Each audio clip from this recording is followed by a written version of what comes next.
శ్రీ మహావిష్ణువు విజయగాథలలో హయగ్రీవ అవతారం గురించి గొప్పగా చెబుతారు. ఇంతకు హయగ్రీవ స్వామి ఎవరు? సర్వలోక పాలకుడు శ్రీ మహావిష్ణువు తల తెగిపోవడం ఏమిటి? తిరుపుడైన శ్రీ మహావిష్ణువు హయగ్రీవునిగా ఎందుకు అవతరించవలసి వచ్చింది? లక్ష్మీదేవి విష్ణువును ఎందుకు శపించింది? విద్యార్థులు హయగ్రీవ ఆరాధన ఎందుకు చేస్తారు? ఈ ఆశ్చర్యకరమైనటువంటి విషయాలన్నీ తెలుసుకోవాలంటే ఈ వీడియోను స్కిప్ చేయకుండా చూడండి. దేవదేవుడైన విష్ణుమూర్తి 10,000 సంవత్సరాలు రాక్షసులతో యుద్ధం చేసి అలసిపోయి ఎక్కుపెట్టి ఉన్నటువంటి విల్లును ఒకవైపు భూమికి ఆనించి రెండో వైపు ఆ గడ్డం భాగానికి ఆనించుకొని కాస్తాసేపు నిద్రావస్థలోకి వెళ్ళిపోయాడు.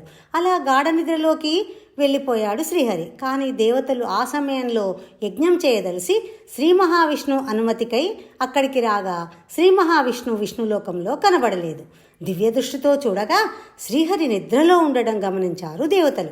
నిద్రాభంగం చేయుటకై ధైర్యం సరిపోక బ్రహ్మ మొమ్రి అనే చెదపురుగును సృష్టించి వింటి అల్లెతాడును తెంపేయమనగా మొమ్రి మాట్లాడుతూ నిద్రాభంగం చేసిన పాపం వస్తుంది, బ్రహ్మహత్యా పాతకం చుట్టుకుంటుంది, మరి అల్లెత్రాడు తింటే నాకేం వస్తుంది అనగా బ్రహ్మ హోమగుండంలో చెల్లాచెదరై పడి ఉండిన హవిస్సులు నీకే చెందుతాయిలే అని వరం ఇచ్చాడు.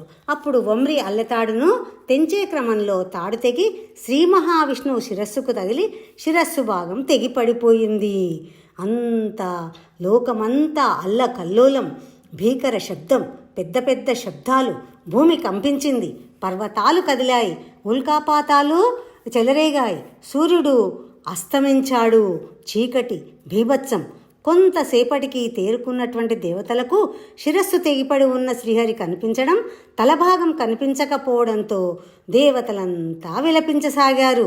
దేవతలందరూ కలిసి బృహస్పతిని తలవగా ఆయన ఒక ఉపాయాన్ని ఆలోచించాడు. అలా అందరూ కలిసి ఉపాయంతో దేవతలందరూ కలిసి దేవిని ప్రార్థించారు. ఆమె వారి యొక్క ప్రార్థనలకు మెచ్చి ఒక ఉపాయాన్ని సూచించింది. దేవి ఏమని చెప్పిందంటే,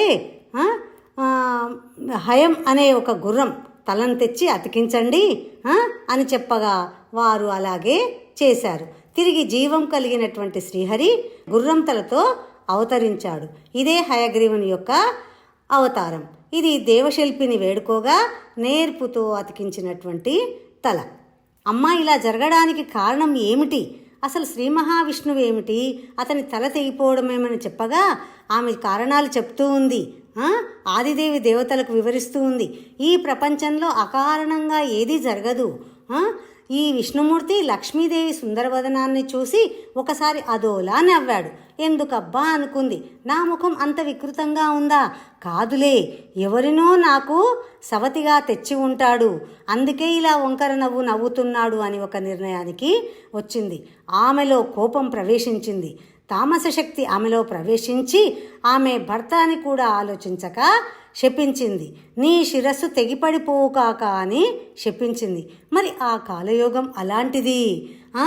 ఆమె కోపంలో తనకు వైదవ్యం కలుగుతున్న విషయాన్ని కూడా మర్చిపోయింది.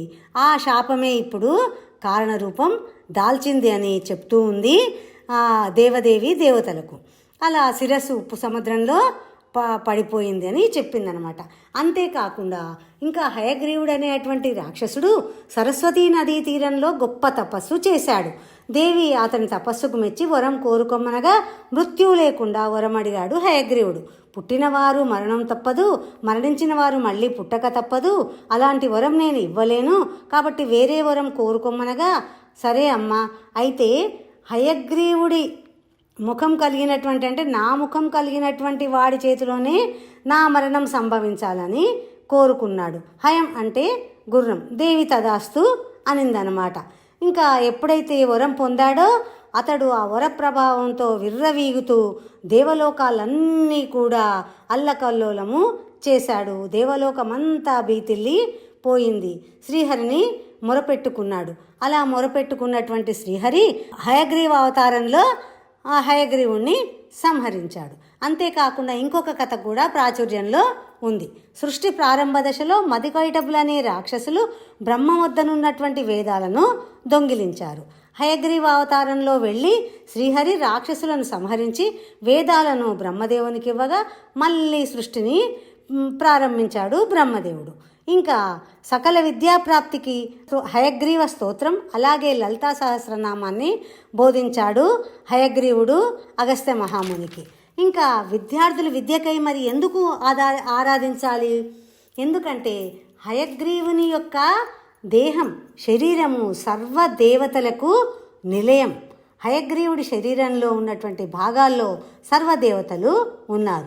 సూర్యచంద్రులు కన్నులుగా, దేవతలంతా ఎముకలుగా, అష్టవశువులు పాదాలుగా, బ్రహ్మ హృదయంగా, ఇలా సర్వదేవతల నిలయం హయగ్రీవ అవతారం. సరస్వతీ పార్వతీదేవులు తమ శక్తులను హయగ్రీవ స్వామికి ప్రసాదించారు.